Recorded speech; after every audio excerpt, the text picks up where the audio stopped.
Hey friends, I hope y'all are having a great day. Today we're making some no butter cookies.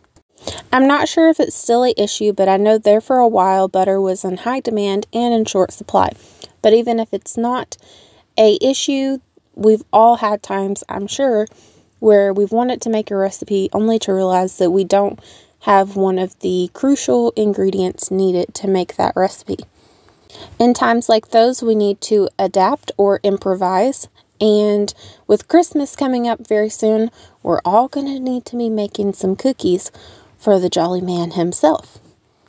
So if you should need or want to make some cookies only to find out that you have no butter and you have also no will to go to the store, then this is the perfect recipe for you. I'm sure you could take a few ingredients out of the recipe that I'm sharing and use this cookie recipe as a base to create whatever type of cookies you'd like to make. The cookies that I'm sharing, though, some of y'all might get mad about and others might think that it's pure genius. My husband actually told me his idea one night, and it actually goes against something that I've said on my channel before that I didn't agree with mixing, and that would be chocolate and cinnamon.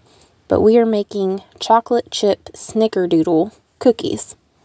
I'm sure if you do a quick Google search, there's thousands of people who have already came up with chocolate chip Snickerdoodle cookies, but he just asked me one night if I could make chocolate chip Snickerdoodles, because I was going to make Snickerdoodles.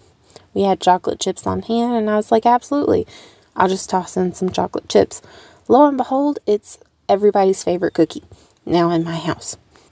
So I'm going to leave the full recipe in the description box for y'all, but the ingredients that you'll need are oil in place of the butter. You'll also need some sugar, and then once you get your oil and sugar in, you'll want to mix it to kind of cream them together in a way. Then you'll add egg, vanilla, and kind of mix that a little bit. Then some cinnamon, baking soda, and cream of tartar.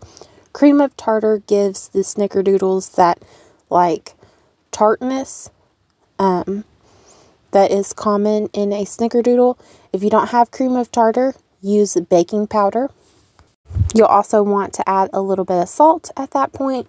And then once you get all of that in, you'll add your flour. You just want to get as many ingredients in as possible before adding your flour, because once you add your flour in, you want to mix as little as possible, because you do not want to activate the gluten in the flour, because then you'll end up with tough cookies.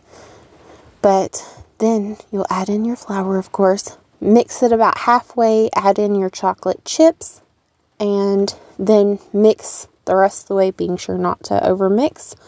And then you'll form your cookies into balls, roll it around in the cinnamon sugar. I like to flatten them out a little bit. And then you'll bake in the oven at 375 for 8 to 12 minutes. You want your cookies to still be a little soft. They'll harden as you go.